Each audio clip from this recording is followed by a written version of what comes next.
Yeah, man. I mean, I like the Mackenzie Gore pickup. It's not. They did not trade for prime Nolan Ryan. They did not trade for Sandy Koufax or Randy Johnson. Or for a hitter. Or for a hitter, for that matter. Which, by the way, on the fan text, shout out. I do like the people that were asking, why is this team not signed Louis Arise?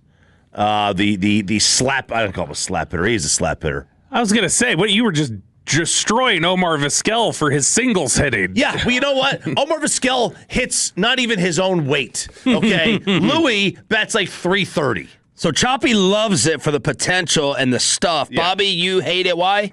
Because you're just, again, you're not addressing your biggest problem. Or as I think Sandler's going to point out here in a second, they did address things, but they address it in the way that the Cowboys will sometimes address free agency. They went with the gamble. Oh, Jock Peterson, let's go do this. Mm-hmm. They'll address things that way, and then the real investments they make are all in pitching. It's like, you need to hit. Rangers insider Jared Sandler joining us on the home of the Rangers to break the tie. Good morning, brother.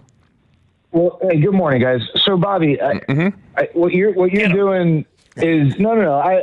I understand that the Rangers are coming off back-to-back years where offensively they did not meet expectations. There's no disputing that. Mm-hmm.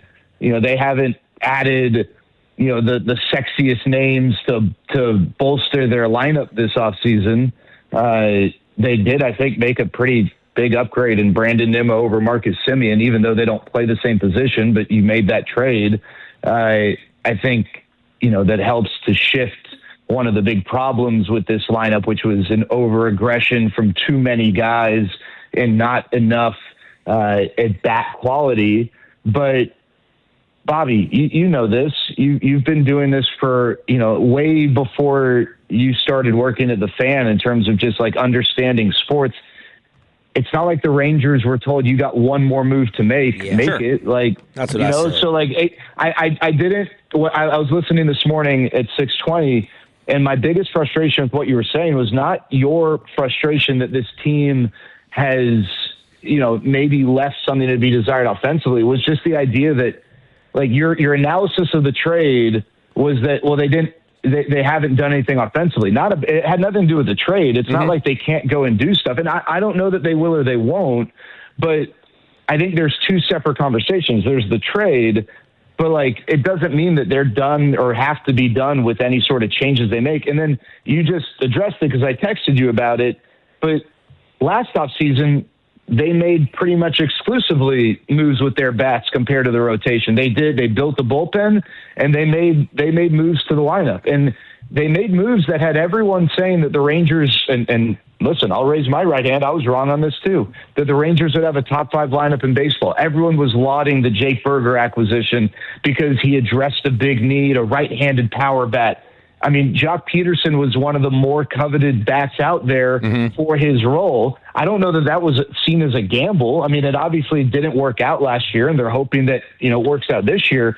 But I thought it was a little off that, Chris Young has denied the ability to add to the lineup when that was a huge focus last offseason. It just didn't work out. Addressed it in definitely but even if people liked Jock Peterson or whatever else, and I would say a gamble just because if you looked at the peripherals and everything else he'd done, there was a question about whether Peterson was a spike in 24 that was sustainable. And so 3 of the last 4 years, he'd been pretty good against righties, but okay. Sure, against righties. But I'm just talking about we can talk about splits. Great. We can have a split hitter then. I'm just saying that if you look at that 908 OPS was the career high. He was 33 years old. There is obviously questions about the body type and the shape and players who age like that. And so it is in some sense a gamble just on that front alone. But I guess every signing's a gamble. I mean, there are a lot of people that think, and I know the Dodgers seem to have endless dollars, so it doesn't matter, but there are a lot of people that think the Kyle Tucker signing is a huge gamble, comparing his numbers and his. I mean, this trade's everything's a gamble. Sure. The Cowboys hiring Christian Parker is a gamble, and you love that. All these moves are gambles. Jock Peterson, I don't know that he was some, incredibly volatile type of player you can talk about the splits, but that was his role. His role wasn't to hit lefties. His role was to hit righties, and he didn't do it last year.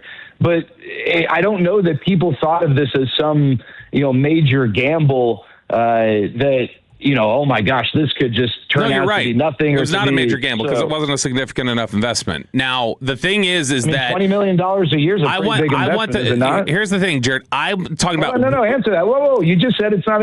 Is $20 million, $18.5 million a year? Is that not? It's enough of an investment if you're wasting $18.5 million on an aging player with a bad body type to be a splits hitter, a platoon hitter. I don't think that's good. I think that speaks to their mismanagement of their roster. But Bobby, you talk about this all the time. The market dictates. It's not like this is A-Rod where Tom Hicks, went over the top by $100 million. That's the market for this. But where's the 2 years I controllable hitter that's 25? Like, fine, Mackenzie Gore's fine, but I'm saying, like, why is that not ever sought out?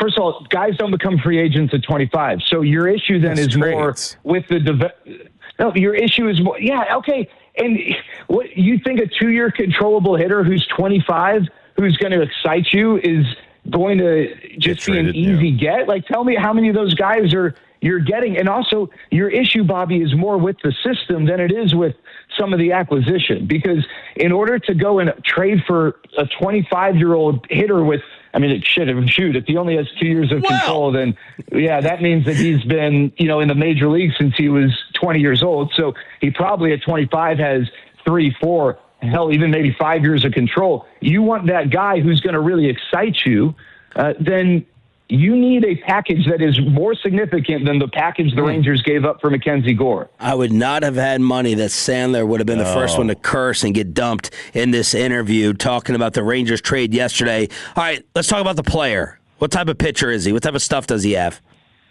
Yeah, you guys talked about this earlier. He was a former top prospect in baseball. He kind of, I don't even know if stalled out was the right way to put it, because he really regressed and he had some people giving up on him. And then he started to show signs of life with San Diego. He was a part of the Juan Soto trade, goes to Washington, and he starts to figure things out. Last year, he was one of the best pitchers in baseball.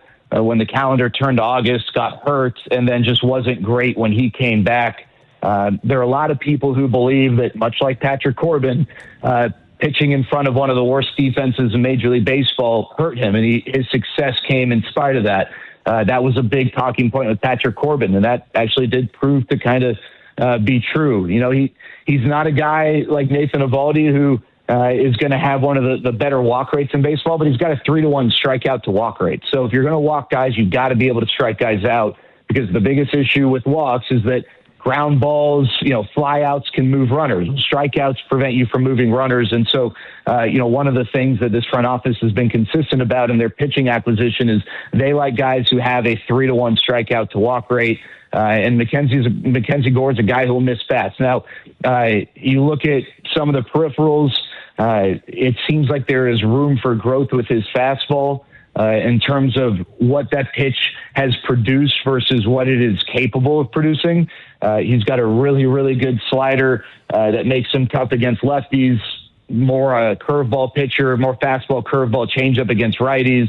But this is a guy who he is going to be the third or fourth best pitcher in this rotation, depending on the growth of Jack Leiter and what steps Jack takes next year. You're not asking him to carry your rotation. And one thing that I think is important, Cody Bradford's not going to be back until the middle of the year.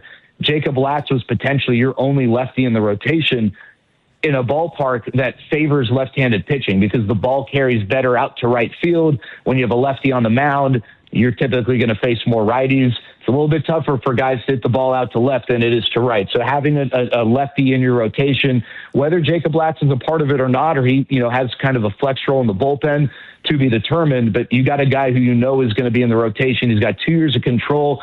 And hey, Bobby, another part of the conversation, I know you know this, Chris Young's got constraints, right? He's got some financial constraints. There's no salary cap, but owners set a cap for their team across the league. And they have been pretty up front that they don't have unlimited dollars, and so they just got a guy who's making, $6.5 million this year. He'll make more in arbitration next year, but he's not a $15, $20, $25 million a year guy. They didn't give up a top 100 prospect for him. The Brewers just acquired Freddie Peralta, who's got 1 year of control, and they gave up 2 top 100 prospects. And it's not apples to apples, but I think the Rangers came out okay. Yes, 5 prospects, but I think the guy that maybe is the highest profile, and Gavin Fein is 4-5 years away from being big league ready. And if you can't make up for that in your organization, then you've got other issues. You can't lose sleep over a guy who's 5 years away when you're trying to win now with a veteran-laden group. Jared, are there legit options remaining to address the offense? I don't think that there are. I mean, I don't think there's sexy options that are going to steal headlines, right? I think that if you look at where they're at, their catching position is pretty much set. I think at first base, they need Jake Berger to be better than he was last year. They don't need him to be the best Jake Berger that has ever been. They need him to be better. Second base is, that's where there's maybe room for some wiggle there if they don't go with Josh Smith or one of the internal options. But, as long as Josh Young is, as long as they're, well, and RJ, I'll tell you, I don't think you want Luis Arraez playing second base. No, he's a butcher. Yeah, you don't want him playing. So, that's where you could maybe put him in a platoon at first base and DH. You can have him DH against lefties and play first against righties, and then have Jake Berger play first against lefties and Jock Peterson DH against righties.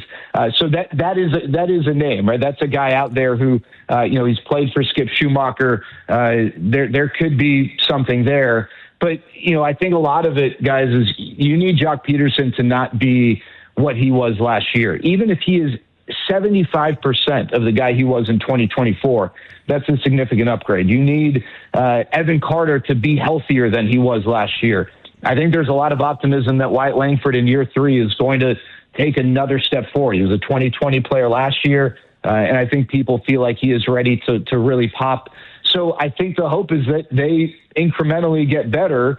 But no, I don't know that there's that guy out there who's realistic for the Rangers to go and get, who is going to just, oh my gosh, we just got this guy, whether it's a Luis Robert in a trade going to the Mets or the Kyle Tucker type free agent. But a Luis Arraez would be a really interesting dynamic to mix in with this lineup. How big will Kyle Higashioka be hitting cleanup for the Rangers this year? Stop it. Don't take the bait. Don't do it. Don't do it. I'm not going to. Bobby gets fixed on things, as you guys know, and we're not going to hear the end of this. I just want to bring this I up. love you, Jared. No, I love you too, but this is the same Robert, whatever your middle name is. Montgomery. Who when I was in Love Field getting ready to fly to Utah, I think, I came on with you guys, and Bobby Belt ripped the Nathan Eovaldi signing. And that one worked out pretty well for the Rangers. So I just want to. I'm just gonna, when Bobby gets fixed on something, I love him, and this is why Bobby is awesome at what he does. But he gets in the weeds, and he's not going to. He's going to cut everything down. He's going to bring out the machete. Yeah. Thank you, brother. We need a generator to power Bobby down sometimes. Thank you, brother. Appreciate you. See you guys. Look at that generator reference to end the interview. Jared Sandler, Rangers insider.